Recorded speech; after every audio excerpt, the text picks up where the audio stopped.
મનસુખભાઈ કુબેરભાઈ જેઓ નાગબાઈ પાર્ક સોસાયટીમાં રહે છે, પોતાના વાઇફને હોસ્પિટલ ખાતે અમદાવાદ લઈ ગયા હતા. જેઓ પોતે ઘરે એકલા પરત ફરતા પોતાની ઘરની બારી તૂટેલી હાલતમાં જોઈ હતી.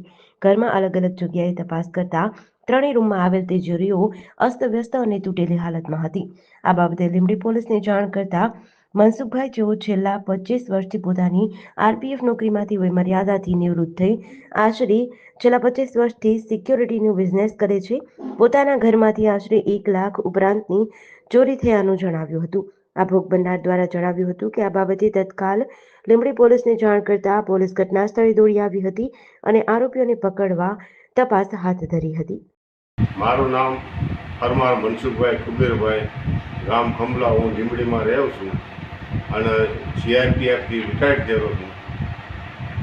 અને જ્યારે હું દવાખાનાથી ઘરે આવ્યો બુધવારના દિવસે, તો મારા ઘરમાં ઘર ખોલતા ખબર પડી કે બારી તૂટેલી છે. પછી હું બીજા રૂમમાં અંદર ગયો તો બીજા રૂમમાં પણ ઇતર સામાન હતો અને બીજા રૂમમાં ગયો તો તિજોરી તૂટેલી જોવા મળી અને ત્રીજા રૂમમાં ગયો તો એમાં પણ સામાન વિખેરેલો પડેલો જોવા મળ્યો.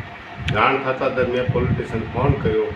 પોલીસ સ્ટેશનથી 2 સાહેબ લોકો આવ્યા અને તપાસ કરી અને મને આશ્વાસન આપવામાં આવ્યું કે જલ્દીથી ચોરને પકડવામાં આવશે અને ટીમ બેઠી કરી છે એવી મને બતાવવામાં આવ્યું. અંદાજે કેટલાક રૂપિયા તમારે ગયા હશે? મારે 1 લાખથી વધારે રૂપિયા રોકડા રૂપિયાની ચોરી થઈ છે અને એક વીંટી અને માની એક વાળી હતી કાનની.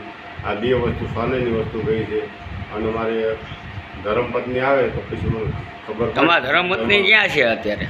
અત્યારે દવાખાને છે, એમને રજા મળી જવાની છે, આજે આવવાના છે. જેડીસી ન્યૂઝ સાથે કલ્પેશ વાઢેર, સુરેન્દ્રનગર.